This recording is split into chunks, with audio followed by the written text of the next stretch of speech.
relatives, and even new ancestors with Ancestry DNA. Trace your family story with a family tree. We make it easy. After all, your family story is the story that leads to you. Unlock the family story in your DNA. Your DNA can reveal your ethnic mix and ancestors you never knew you had, places and people deep in your past where your story begins. And then there's one picture on one of the pages. Holy cow, I'm related to George Washington. A woman holding up a picture of George Washington, and she traces her family tree back to George and finds out that she is a cousin to a cousin to a cousin to George Washington. Anyway, you get the picture. Ancestry and tracing family trees and roots is a big deal. Well, there are family trees in the Bible, as you well know. And today we're going to do a little ancestry search and kind of look into Jesus' family tree.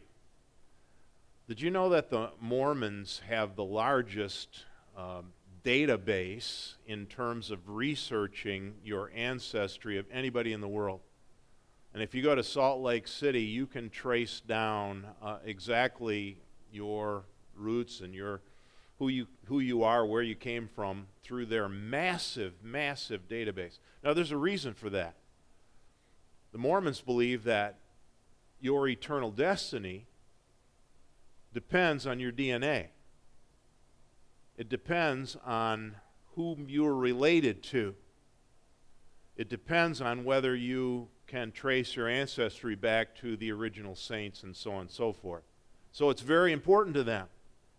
And they've dedicated a lot of resources and time in this endeavor. Christians, on the other hand, have a different perspective on this.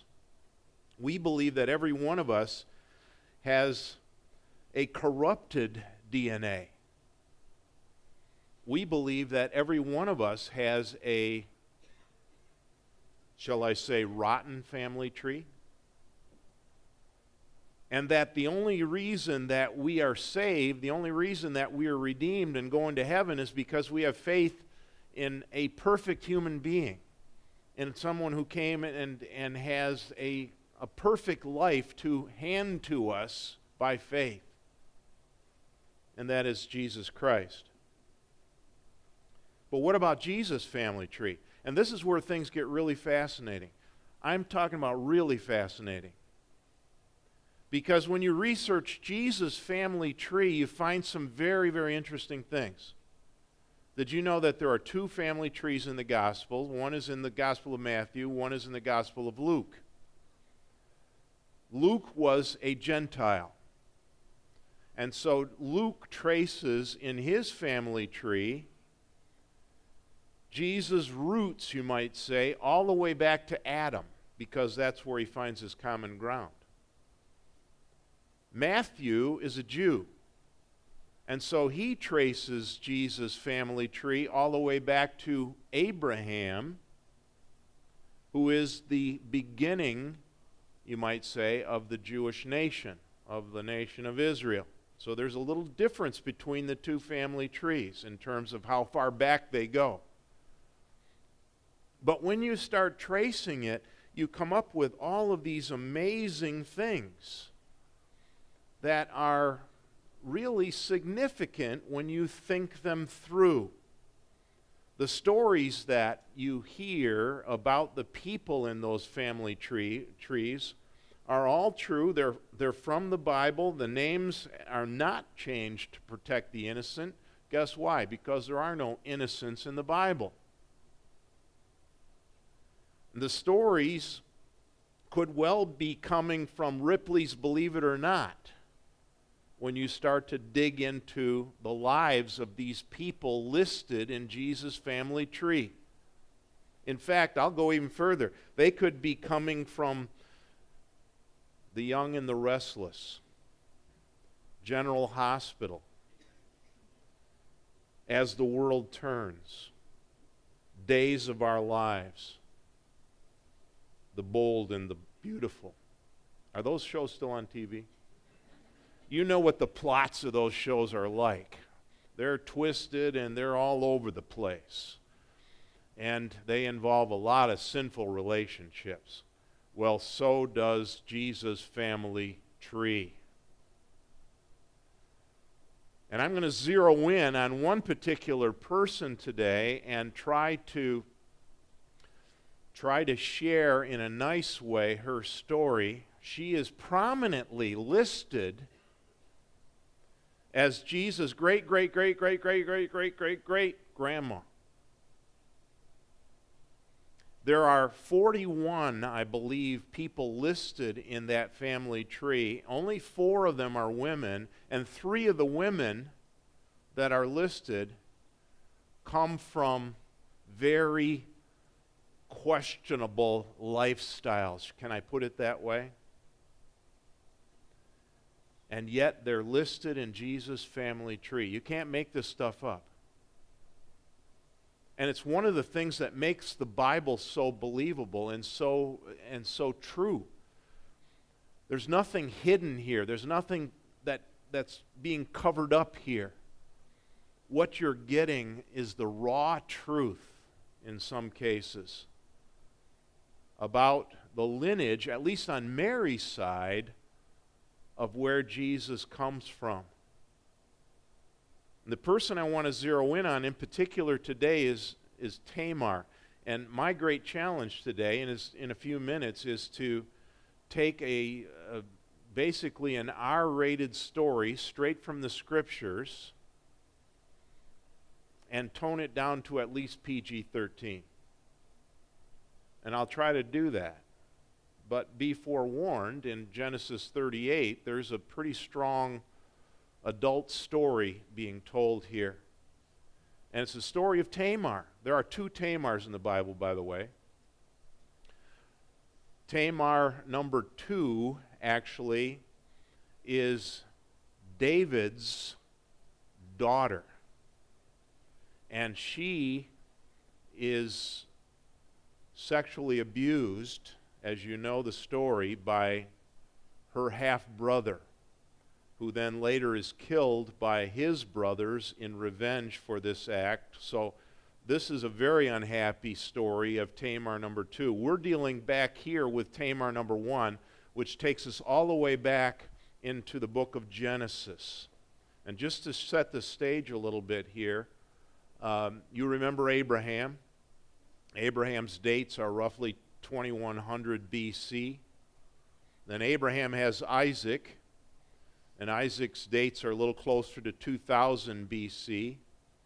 And then Isaac has who? He has twins. That help you? Jacob and Esau. And the focus then is on Jacob and on his life. He goes to live with Laban. And remember the trickery there when he falls in love with Rachel, wants to get married to Laban's daughter Rachel, but Laban tricks him into marrying his oldest daughter first. Her name is what? Leah. Out of that relationship that Jacob doesn't necessarily want to be in comes an offspring. His name is Judah. He is one of several brothers that Jacob and Leah have together. Interesting, finally he does get to marry Rachel, and they have kids too, and one of those kids is Joseph, the famous Joseph, who is, remember, sold into slavery and acts very uprightly all along the way as he is taken down to Egypt, and God blesses him because he acts in a very faithful way, and so on and so forth. Resists Potiphar's wife, remember that whole story, and so on and so forth. Joseph is one life that you might say a father could be very proud of. Judah, on the other hand, his brother, or half-brother, is quite a different man. And that's the person that we read about in the book of Genesis, chapter 38. Now, you can read this. In fact, I'm going to assign it to everyone over the age of 20 to read this as a homework assignment tonight. And I'm not going to go through it verse by verse. I'm going to kind of summarize it as we go. But it's a very, shall we say, interesting story about a very sinful relationship. A very sinful relationship, which ironically is a relationship that produces offspring that leads directly to Jesus. Figure that out. Reading the Old Testament, you'd say, surely God would choose to go through the lineage of Joseph, this man who acted so uprightly, to bring his son into the world. But no. He goes through Judah, a very sinful man, and his daughter-in-law, Tamar. And through them come the offspring that lead directly to Jesus, the sinless Son of God.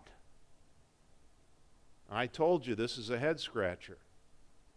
These genealogies, we kind of skip right over them without ever paying too much attention to them, but they have tremendous significance because they teach us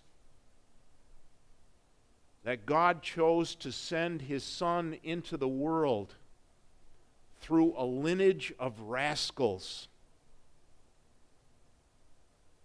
and deceivers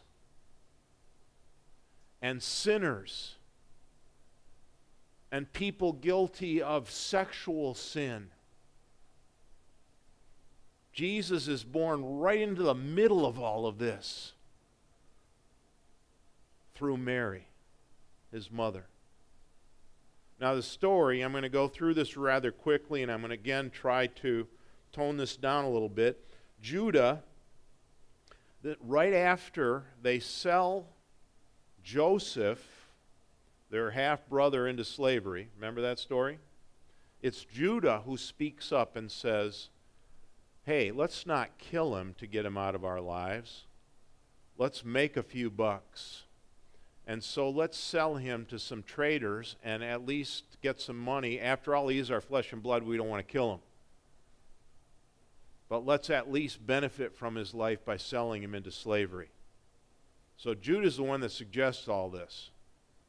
Soon after that, it says in Genesis chapter 38, Judah left his brothers and went down to stay with a man of Adullam named Hira. And anyway, he gets married to a woman that we don't even know her name. And he has 3 kids. Their names are Onan, and Selah. Now, to make a long story short, these are not very upright kids. Is the first one to live kind of a corrupt life, and God's displeased with him and says here that after Judah arranges to have a wedding for his oldest son, and Tamar is the woman chosen for Er's wife. After they are married, before they can have kids, lives a corrupted life and God's displeased with him, and it says God kills him and leaves Tamar a widow. So she puts on her widow's garments and is in mourning for her husband without any children. Now, the Jewish law was if you had a brother, the next person in line would be that brother to step into the place of the lost brother and have offspring with the widow. And so next in line was Onan. He also lives a corrupt life and decides that he does not want to bring children into the world just for the sake of his older brother's estate. So he takes some deceitful measures to make sure that he doesn't have any offspring with Tamar. God's displeased with him, and he also is killed by God, it says, leaving only Shelah, the youngest boy of these three, for Tamar. He's next in line, but he's too young. He hasn't even reached adolescence yet. And so Judah, the dad, says, look, Tamar, my daughter-in-law, put on your widow's clothes again and go back to your father and wait. And when Shelah, my youngest son, is old enough, I'll call you, and you and he can be married. And you'll have my grandkids through Shelah. Well, Judah never intends to give his youngest son to the widow. And so years pass, and finally Tamar realizes that her father-in-law has told her a lie. And she takes measures into her own hands. And here's where the story gets a little bit dicey. She basically tricks her father-in-law into a relationship by posing as a prostitute and becomes pregnant by her father-in-law, an incestuous relationship. And then once her father-in-law finds out that, once Judah finds out that his daughter-in-law is pregnant, he gets all upset and angry and says we should burn her to death, kill her in revenge for living such a sinful life. In the meantime, Tamar proves to the world that it was indeed Judah who was the father of her child. And suddenly he becomes very penitent and realizes that he's a bigger sinner than Tamar. Now that's the toned-down version of this story. But the point is very, very strong. This is one dysfunctional family, first of all.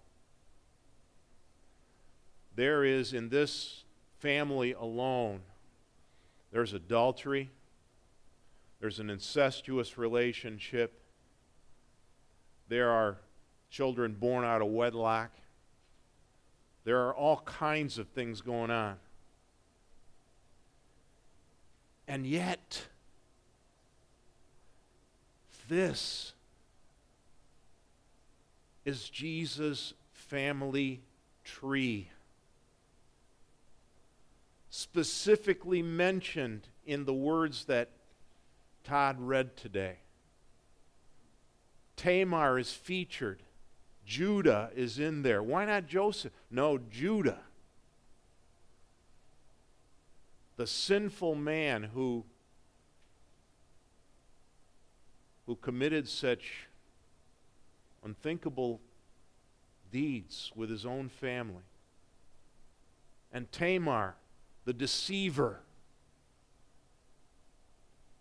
who brought into the world a child, two children in fact, twins. She had twins. And the story concludes in Genesis chapter 38 that as one of the twins started to emerge from the womb, they tied a ribbon around his wrist, remember that? And then God's will was, no, that's not going to be the firstborn. And Perez finally is the firstborn of the two, showing again that God is in control. And that's really the point behind all of this. Point number one is God works in mysterious ways. And he sent his son into the world into the very midst of sin and sinfulness through a lineage of sinners. The perfect Son of God came in the world forever linked with sin and sinners. Now that says a lot. Remember when Jesus is active in his ministry and he makes that statement, look, I didn't come into the world to deal with well people. Of course, there weren't any well people. I came for people who were sick. And of course, he was talking not about physical illness, he was talking about sinners. Jesus, by virtue of his very lineage, his family tree, is forever and always linked with you and I, with us sinners. And that's a good thing. He is born into this morass of sin to be our Savior. And there are some strong things that come out of all of this. There are some super strong things that come out of this. Here's one I don't want you to forget. So I'm going to get it out right now. Christians and the church in particular is not a club of good people telling the rest of the world, be good like us and you can join us.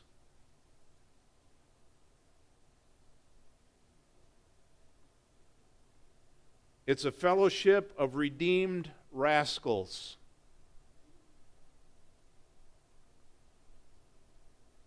who have been awakened